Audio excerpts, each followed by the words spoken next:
Well, hello and welcome to this English lesson. And the topic today will, of course, be Canada.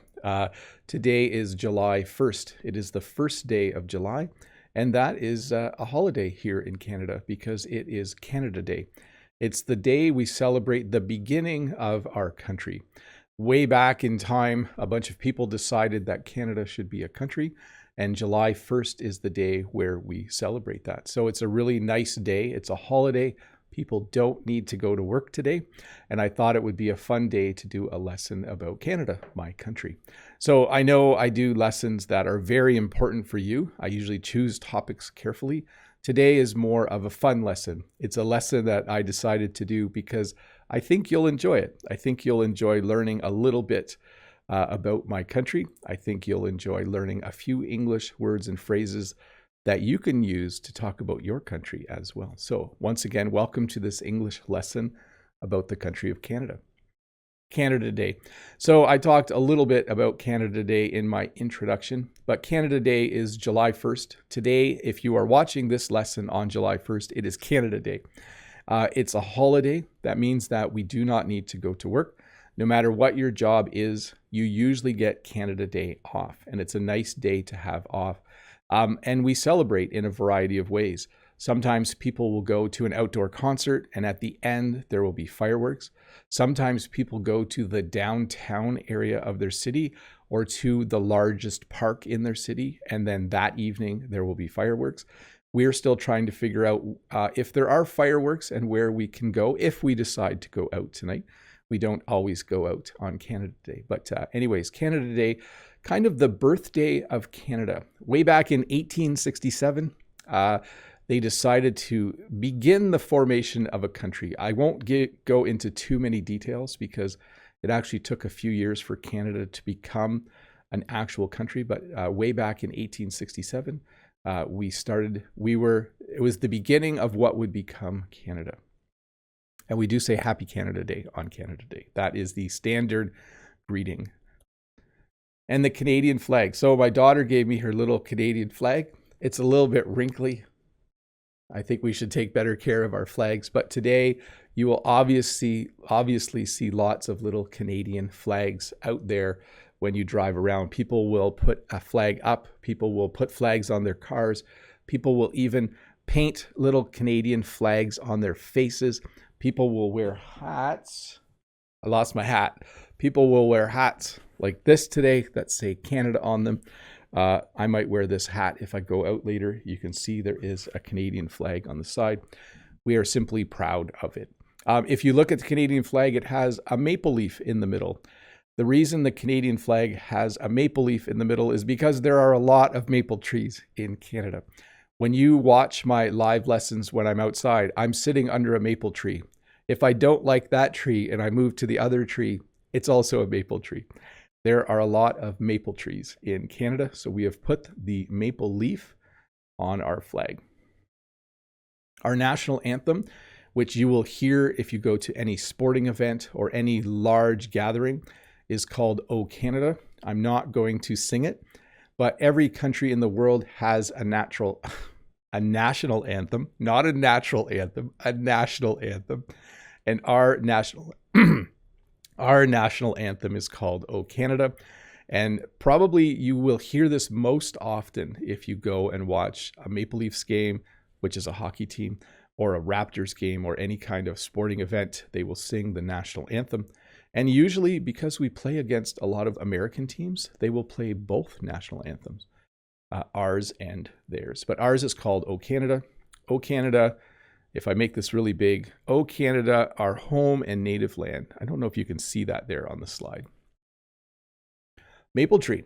So a maple tree, as I said, is a very common tree in Canada. The leaf is very distinct. You can see here that it's easy to identify a maple leaf. So this is the tree that you will see very, very often. If you go to a park in Canada, you will see maple trees, especially in my part of Canada. I live in the middle and towards the east, you will see a lot of maple trees. And of course, because we have a lot of maple trees, we also have a lot of maple syrup. So whenever I do an English lesson about Canada, I always highly recommend that you try some maple syrup. Maple syrup is, of course, made in a lot of different parts of the world, but Canada is, I think, one of the biggest producers of maple syrup, if not the biggest producer of maple syrup.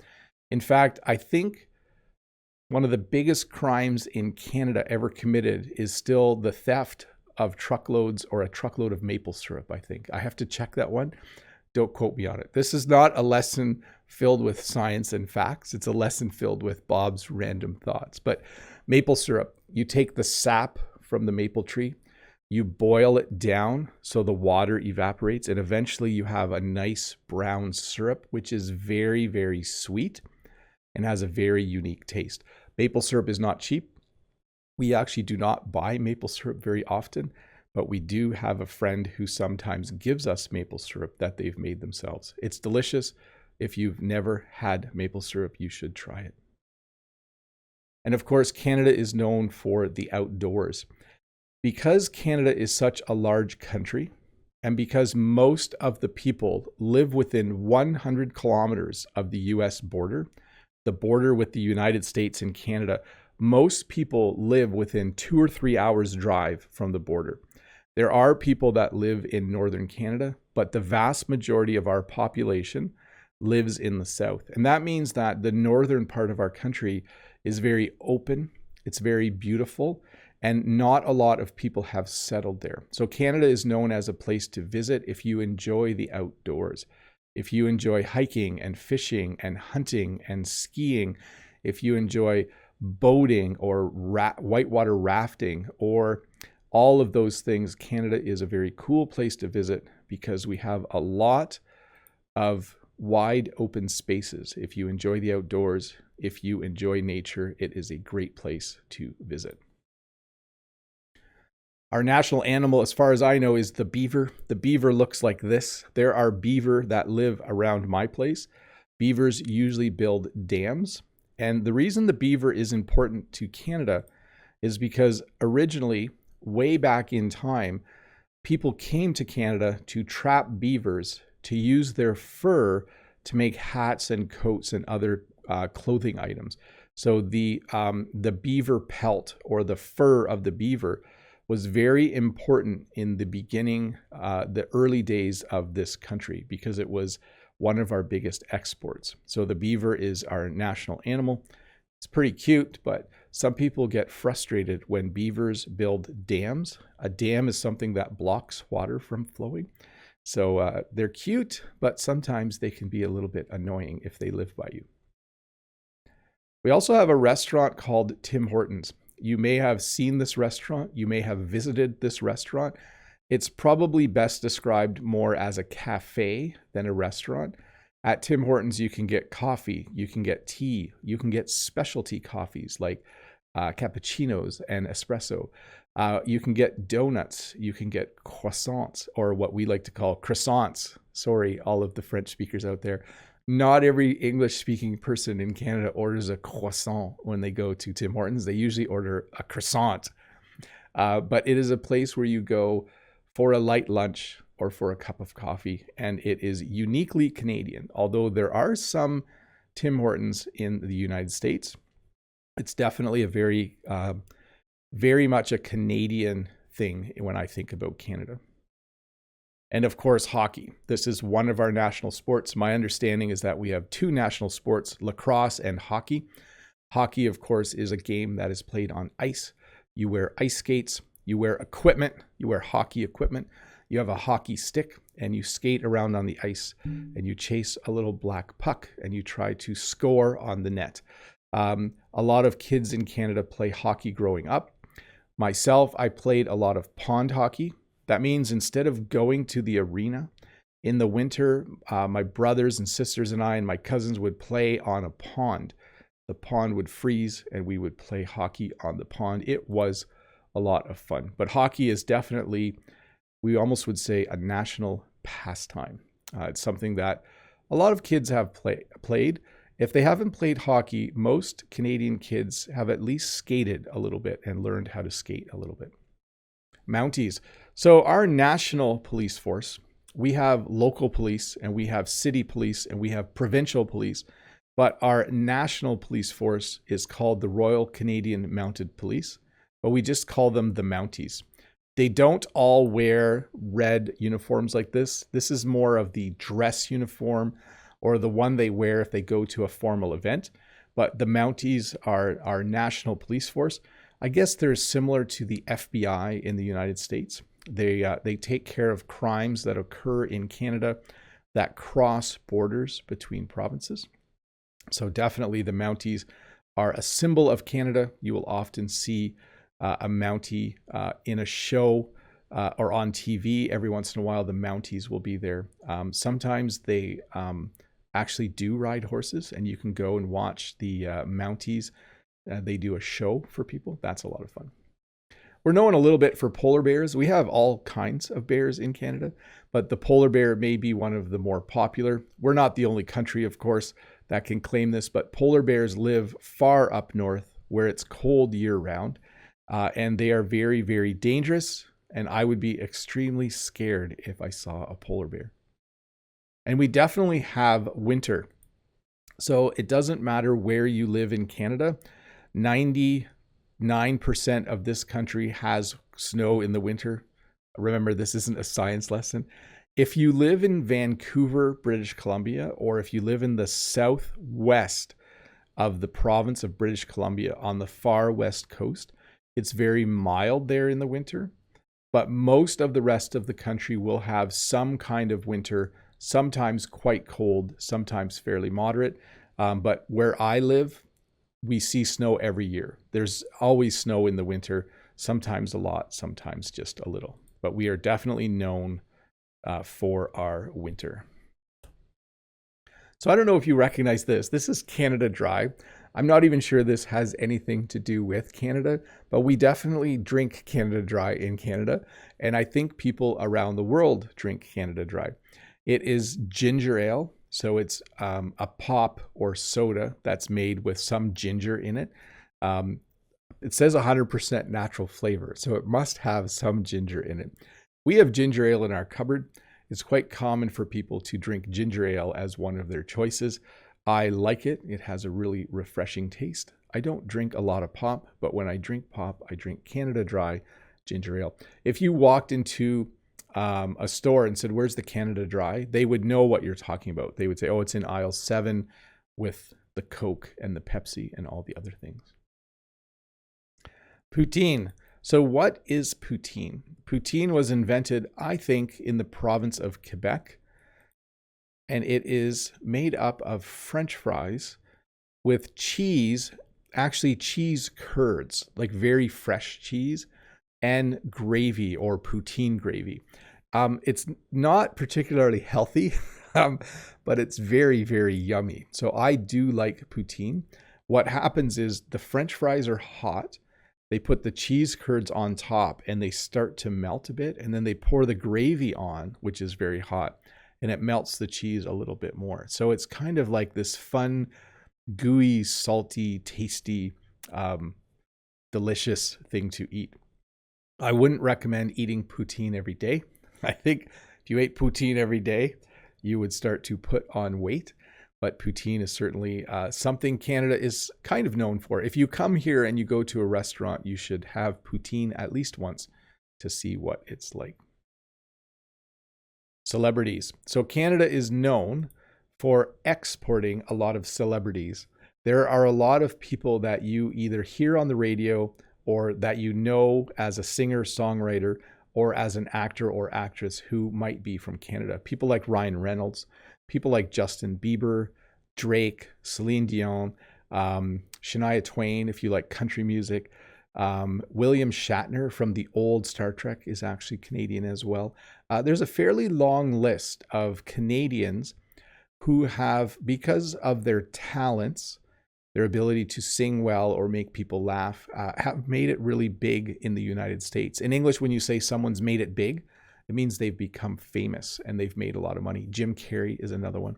So Canadians, for some reason, I think it's because it's so cold in the winter, we all have to entertain each other while we wait for spring. So we develop really good skills or entertaining. I'm not a good singer, but I think maybe I'm kind of funny. I think that winter helps produce funny people and talented people. So Canada is divided up into provinces and territories. I live in the province of Ontario. I speak French because I used to, a long time ago, I lived in the province of Quebec, which is a French-speaking province. And Canada is made up of territories as well. In the north, we have a few territories. So you can live in any of the provinces you choose. Ontario, of course, is the place where we have the capital of Canada in Ottawa. But certainly if you speak English, you can live in any part of Canada. If you speak French, you might enjoy living in the French-speaking parts. There are some areas in Ontario. The majority of Quebec speaks French, the vast majority. That means almost everyone. And even on the East Coast. So provinces are, I don't want to say they're like US states, I guess. Instead of having states, we have provinces there. I said it. I don't always like to compare our country to the US. We also say a, which is a funny little thing we put at the end of sentences. So you might say something like, it's pretty cold out, eh? And in that sense, I'm prompting the other person to kind of agree with me. Like, dogs are really cute, eh? Or that dog's really funny, eh? So you're kind of prompting the next person to say that they agree with you. It's pretty funny. It's used a bit for emphasis as well, right? If I said, it's really hot out here, eh? I'm basically saying it's hot, and then I'm emphasizing it by saying a at the end. So yes, we do say a. I've just said it a bunch of times. And we have two official languages. So in Canada, there are both French-speaking and English-speaking people. When you have any government document, it is in both languages. So we're officially, not everyone is bilingual. So let me make sure that you're aware of that. The vast majority of people who speak English only speak English, and the vast majority of people who speak French only speak French, but they probably have a better grasp on English than the English speakers do on French. Many English speakers in Canada learn some French in school and then kind of forget it. But we are definitely a country with two official languages, English and French. That's why I think I've shown you this before. Like anything you buy in the store has French and English on it. So you can read both sides. There's usually two columns on the back of the cereal box. One side has French and the other side has English. We have gotten rid of our $1 bill and our $2 bill. So we used to have paper money for $1. There was an actual $1 bill and a $2 bill. But now we have what we call the loonie, which is $1, and the toonie, which is $2. The loonie is called the loonie because it has the loon, a type of bird, on it. And we just started calling it a loonie. Instead of a $1 coin, we started calling it a loonie. When the toonie came out, because it was a $2 coin, the word two and loonie were combined together to make toonie. So we have toonies and loonies as our $1 and $2 coin. Sorry, it just sounds funny when you say that out loud, loonie and toonie. It's kind of a funny thing to say. But that's what we use as our $1 and $2 coin. And it seems to work. I like it. I don't know what we'll call the $5 coin if it ever comes out. The foonie? I don't know. That doesn't exist yet. Toque. So a toque is a winter hat in Canada. Not everyone calls this a toque anymore, but definitely where I live, people call this a toque. In the winter, it's very cold. This hat doesn't cut it in the winter. When you say something doesn't cut it, it means it doesn't work very well anymore. This does not keep your head warm in the winter, but if you wear a toque, if you wear a winter hat, it will definitely keep your head warm. It's a lot nicer to have a warm toque on your head if it's minus 20 degrees Celsius and you have to walk outside. We, of course, have the Canada goose. You see these sometimes in my videos because they tend to live in the river beside my house. The Canada goose comes and goes. I think there's two kinds, but one kind at least flies south in the winter and then they come back. The Canada goose is nice, but what we don't like about them is they tend to live in some of our parks and they poop everywhere. So you have to be very careful. In fact, yesterday I made a video for my short English lesson channel and I stepped in some goose poop. It was not very nice. I had to clean my shoes when I got home. But this is a Canada goose. In Canada, we have a prime minister as the leader of our country. We do not have a president. Our current prime minister is Justin Trudeau. The prime minister lives and works in Ottawa, our capital city. And we elect a new prime minister every 4 to 5 years. I think this last time around, it was just under 4. I have to check the rules, but it's not similar to the US. I don't think it's a hard and fast 4 years and you're done. It's a little more flexible than that, I think. But definitely the leader of our country is the prime minister. And you've probably seen ours on TV, especially recently. He's been visiting and going to summits and stuff like that. The leader of a province is called a premier. And this is the premier of our province, Premier Doug Ford. He has been re-elected recently. At the beginning of June, we had an election and people came out and voted for him again. So he is now the leader again for the next 4 or 5 years. He was the leader through the entire pandemic. And so he had a lot of responsibility during COVID. In our country, more of the responsibility for how to deal with the pandemic fell on the shoulders of our provincial governments, because our provincial governments are in charge of healthcare and other things in the province, which our federal government isn't directly in charge of. So Premier Doug Ford, I think, did a pretty good job, so to speak. It's kind of hard to judge whether someone did a good job in leadership during a pandemic, because a lot of people were happy with decisions and a lot of people were upset. As I mentioned, Ottawa is our capital city. This is the capital of the country of Canada. If you do visit Canada, this is one of the cities that you should visit. I think it's a great place to go. It's very cold in the winter, but very nice in the summer. So if you do come to our country and if you want to visit the capital, you'll need to decide whether you want to experience the beauty of winter or the beauty of summer when you go there. But definitely visit Ottawa. And we are a democracy. That means that we have elections. In Canada, we have a federal election every number of years. We have a provincial election. We have municipal elections where you vote for the mayor of your town. But we are a democracy. In Canada, there are different political parties.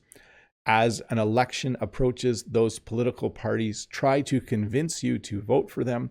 And then we have a free and open vote to see who will lead our town, who will lead our province, and who will lead our country.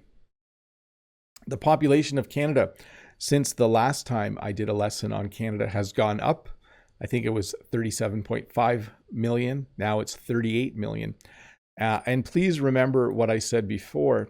We are a country of 38 million people, but we are the second largest country in the world. That means our cities are very full and very busy. But if you want to live somewhere where there aren't very many people, you can easily find that in Canada. As I mentioned earlier, I was in my local town, one of my local towns yesterday, and I was making a video and I didn't see any people. Actually, I talked to one person when I was done. So there was hardly anyone at the park. But our population is 38 million people. Well up from where it was when I was in school, because when I was in school, there were only 24 million people. Now there's 38. Our major cities, now there are more major cities than this, but our major cities would be Toronto, Montreal, Vancouver, Edmonton, and Calgary. There's obviously Quebec City as well. It's just not as big as Montreal. There's a city called Hamilton near me, which is close to Toronto, but it's not nearly as big as Toronto. Earlier, someone mentioned the city of London, very nice city, but these are our major cities. Toronto, Ontario, Montreal, Quebec, Vancouver is in British Columbia, and Edmonton and Calgary are in Alberta.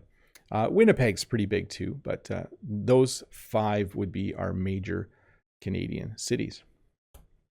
And are Canadians polite? This is the slide I'm going to end on.